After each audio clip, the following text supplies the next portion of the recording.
नमस्कार दोस्तों, स्वागत है आप सबका आपके अपने YouTube चैनल पौराणिक कथाओं में। दोस्तों, ये तो आप सब जानते ही हैं कि रामायण की रचना महर्षि वाल्मीकि जी ने की थी। उनके द्वारा ही हम प्रभु श्री राम और उनके जीवन से जुड़ी घटनाओं को जान पाए। लेकिन क्या आपने कभी ये सोचा है कि वाल्मीकि जी को पूरी रामायण का ज्ञान कैसे हुआ? क्योंकि श्री राम से उनकी मुलाकात तो बहुत समय बाद हुई थी, फिर उन्हें राम जी के जीवन की एक एक बात कैसे पता चली? वनवास के बाद जब प्रभु श्री राम माता सीता और लक्ष्मण के साथ वापस अयोध्या आए तो बहुत धूमधाम से उनका स्वागत किया गया।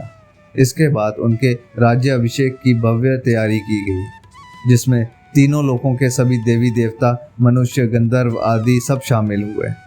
इस खूबसूरत मौके का साक्षी हर कोई होना चाहता था।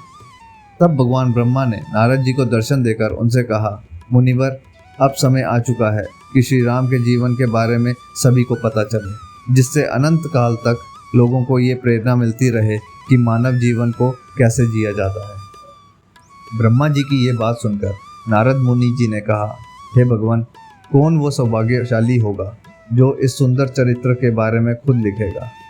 तब ब्रह्मा जी ने उन्हें बताया कि इस रचना के लिए धरती पर एक महापुरुष जन्म ले चुके हैं, और ये कोई और नहीं बल्कि वांग्मय के अवतार और सरस्वती के पुत्र महर्षि वाल्मीकि हैं। इसके बाद ब्रह्मा जी ने नारद जी को ये आदेश दिया कि आप इसी समय महर्षि वाल्मीकि के आश्रम जाकर उन्हें ये बात बताएं कि अब रामायण के लिखने का समय आ चुका है। उन्होंने कहा, मुनिवर, आप वाल्मीकि जी को वो दिव्य शक्तियाँ दें जिससे वो दुनिया के पहले महाकाव्य की रचना की शुरुआत कर सकें। ब्रह्मा जी की आज्ञा के अनुसार नारद जी ऋषि वाल्मीकि जी के आश्रम में पहुंचे और उन्हें भगवान ब्रह्मा के आदेश के बारे में बताया। नारद जी को सामने देखकर महर्षि वाल्मीकि बहुत खुश हुए। उन्होंने उनके पैर छुए और नारद मुनि का आशीर्वाद लिया। नारद जी ने कहा, ऋषिवर, ब्रह्मा जी ने श्री राम कथा लिखने के लिए आपको चुना है, और जैसे अनंत काल तक रामायण का गुणगान होता रहेगा, वैसे ही अनंत काल तक सारे संसार में आपकी प्रशंसा भी होती रहेगी। इतना ही नहीं, भविष्य में आपको इस कहानी का एक मुख्य पात्र भी बनना होगा, जिसमें आपकी भूमिका बहुत खास होगी। इसके बाद नारद मुनि ने भजन के जरिए वाल्मीकि जी को पूरी राम कथा सुना दी और फिर उसे काव्य के रूप में लिखने का कहा। पूरी रामायण सुनाने के बाद देवर्षि नारद वहां से चले गए। श्री राम की कथा सुनने के बाद महर्षि वाल्मीकि की खुशी का ठिकाना नहीं रहा। वो ये सोचकर खुश हो रहे थे कि इतना सुंदर महाकाव्य की रचना के लिए ब्रह्मा जी ने उन्हें योग्य समझा।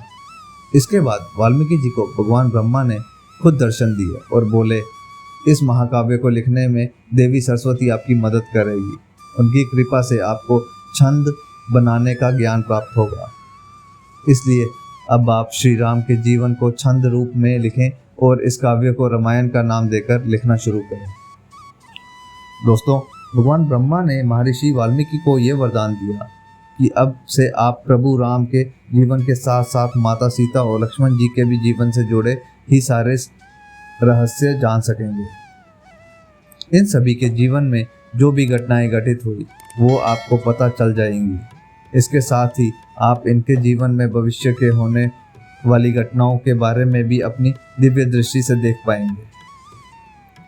ब्रह्मा जी ने कहा, ऋषिवर, याद रहे, अब से आप इस काव्य में जो भी लिखेंगे भविष्य में उसी को ही सत्य माना जाएगा, क्योंकि इस महाकाव्य में आप अपने श्लोकों के माध्यम से प्रभु श्री राम का सिर्फ भूत ही नहीं बल्कि भविष्य भी लिखेंगे। इन सब के बीच वाल्मीकि जी ने मन में एक सवाल पैदा हुआ। उन्होंने भगवान ब्रह्मा से पूछा, भगवान, आपने इतना बड़े काम के लिए मुझे ही क्यों चुना?